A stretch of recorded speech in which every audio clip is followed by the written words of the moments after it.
Hi there, I'm Mrs. Wheeler and I'm here to read you a story today. I'm going to read the story Madeline, which is in this compilation of the works of Ludwig Bemelmans. He's the author and illustrator, and let's get to it. Madeline. In an old house in Paris that was covered with vines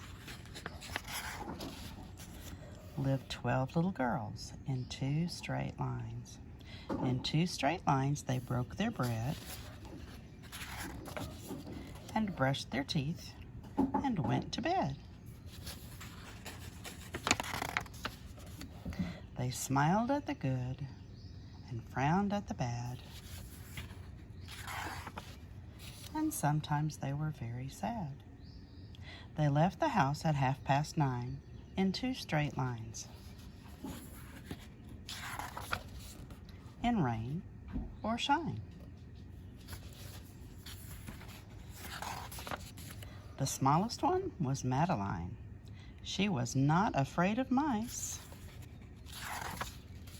She loved winter, snow, and ice. To the tiger in the zoo, Madeline just said, "Pooh, pooh." And nobody knew so well how to frighten Miss Clavel. Can you see her up here on the bridge? In the middle of one night, Miss Clavel turned on her light and said, "Something is not right."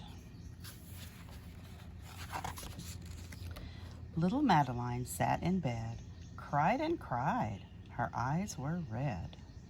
And soon after Dr. Cone came, he rushed out to the phone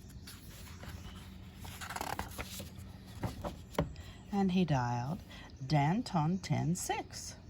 "Nurse," he said, "it's an appendix." Everybody had to cry. Not a single eye was dry. Madeline was in his arm in a blanket, safe and warm. In a car with a red light, they drove out into the night. Madeline woke up 2 hours later in a room with flowers.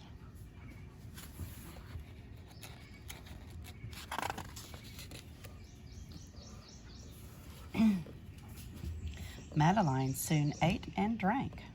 On her bed there was a crank. And a crack in the ceiling had the habit of sometimes looking like a rabbit.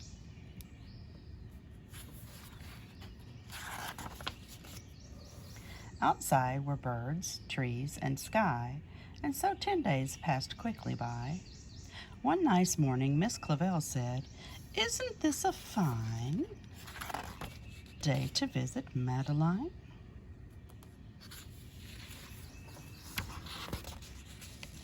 Visitors from 2 to 4 read a sign outside her door, tiptoeing with solemn face, with some flowers and a vase. In they walked and then said, "Ah," when they saw the toys and candy and the dollhouse from Papa. But the biggest surprise by far, on her stomach was a scar. "Goodbye," they said, "we'll come again." And the little girls left in the rain. They went home and broke their bread, brushed their teeth, and went to bed. In the middle of the night, Miss Clavel turned on the light and said, "Something is not right." And afraid of a disaster, Miss Clavel ran fast and faster. And she said, "Please, children, do tell me what is troubling you." And all the little girls cried, "Boo-hoo! We want to have our appendix out too." "Good night, little girls. Thank the Lord you are well. And now go to sleep," said Miss Clavel. And she turned out the light and closed the door. And that's all there is. There isn't any more. If you liked that story about Madeline, There are many more that are in this compilation, but you can find them as separate books too in the library. Bye-bye.